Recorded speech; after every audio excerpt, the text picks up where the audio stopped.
creation glorifies him, infinitely perfect beyond understanding. And though we cannot praise him as much as he deserves, we say glory to Allah, praises for Allah, exalted be he. He is worthy of all praise anyone could ever speak, in thankfulness for all the former most dangerous and notorious Italian gang leader, Vince Focarelli, who has survived 6 attempts on his life, including one in which his son was killed, has changed his life, changed his name to Abdul Salam, embraced Islam, and became a Muslim. Vince Focarelli, who has opened a restaurant in Carrington Street, has revealed how he has got his life back on track. He is now feeding the homeless and donating to the needy.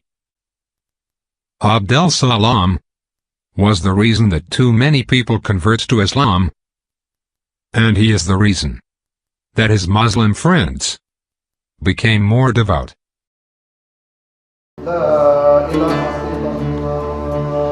So has his Islamic faith. On Tuesday nights he feeds the homeless from the rear of the cafe that serves up all types of cuisine, from traditional Arabic to Italian and vegan.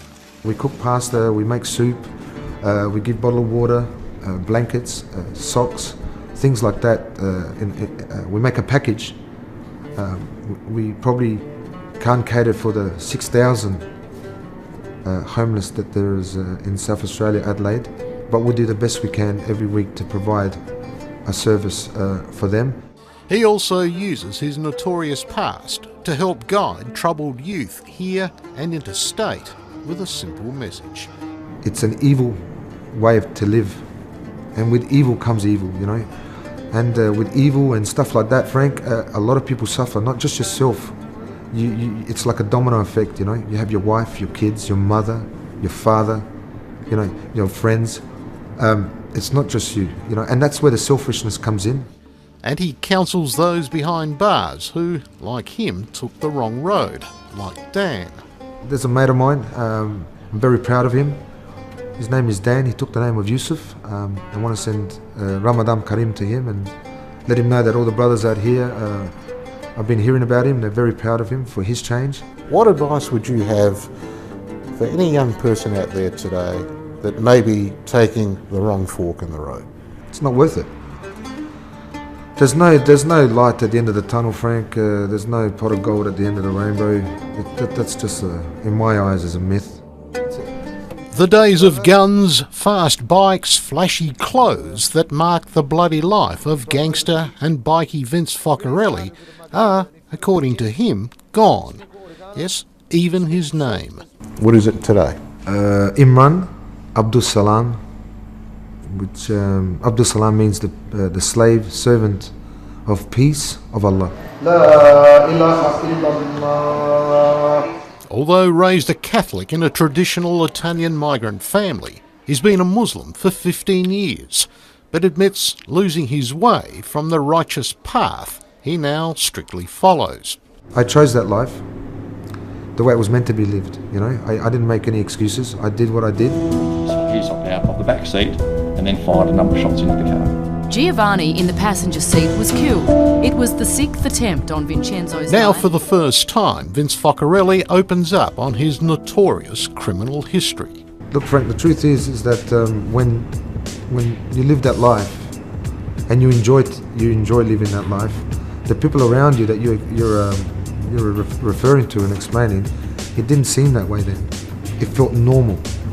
That, you know, that way of life was normality. Surviving 6 attempts to kill him. You've been a very lucky man. I've been a blessed man. Not a lucky man, a blessed man. Both Focarellis were hit several times. The shooting murder of his stepson Johnny. Did you feel that you wanted to take some kind of revenge, retribution? Absolutely. For those? Of course, Frank. But I think that's for everyone would have that first instinct, you know. Comes to things like that, especially in that life, you're required. You know, it's like a requirement of it. And his redemption. You could never go back to that. Never, Frank.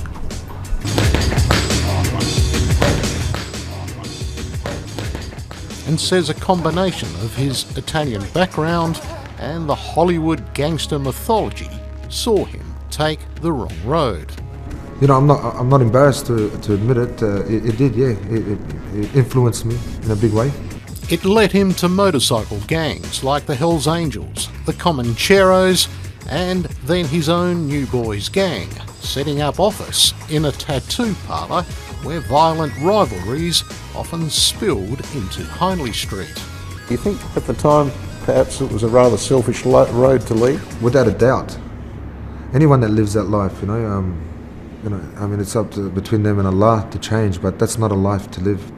You wouldn't, I was educating and pretty much promoting that sort of lifestyle, recruiting, and I feel very silly, very ashamed.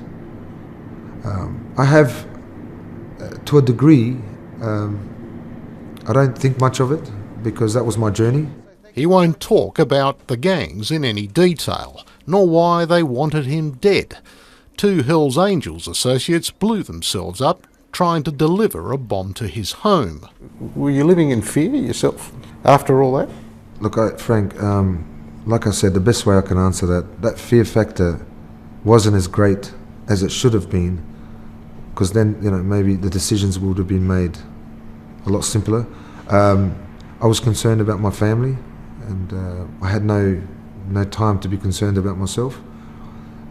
I chose that life, like I said, and whatever came at me, I took it on the chin for myself, but the concern was for the family. But his family did become targets.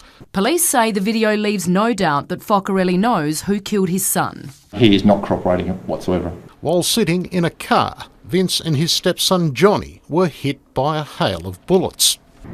Very sad, and very concerning that he wouldn't die, that I'll make it to the hospital. Were you telling him that while you were in the car? Was he conscious or? No. I was telling myself that it was okay, that he's just unconscious and everything will be okay. And I was talking to him, obviously, and I didn't want to believe that was it. Johnny was dead by the time the ambulance reached them. Vince was badly wounded. Was that the sort of turning point in your life, you think? No. It wasn't? I have to answer you honestly, Frank. I was very angry and, and frustrated at the situation. Did you have feelings of revenge? Yes. Absolutely. On his release from hospital, Vince was arrested. He wound up in solitary confinement in Yatla's G Division. It was to be his road to Damascus moment. I started reading the Quran, and a lot of things spoke to me in regards to my life. You can't delay it, or you can't prolong death, but everything is written. Allah has written it. When I read this, I remember getting very emotional, Frank, and realizing then and then that no matter what, even whether I was a gangster or not gangster, my son had to die that day. And the man that shot and killed Johnny, you have a sense of forgiveness for? Absolutely, Frank. I believe strongly in this religion, and it's because of this religion that I am able to forgive the man that has shot my son. It hasn't been an easy road for that, I can tell you, but I'm there. Do you walk down the street having to look over your shoulder?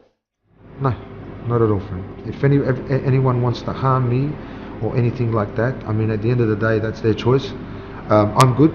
I'm free from everything. I'm enjoying my life. I don't feel scared, and that's not being arrogant. I'm strong with my faith, and I fear Allah. The ongoing legacy of Vince Focarelli's story shows the power of Islam that managed to change him from being a gang leader to an excellent example of a truthful, generous, and an honest man. May God protect him, guide him, and strengthen his faith. We remember Allah. Allah is more exalted than heaven and earth. His pleasure more important than the greatest of reward. Allah is greater than any praise we make of men. So in word and deed and prayer we say Allahu Akbar, Allahu Allah.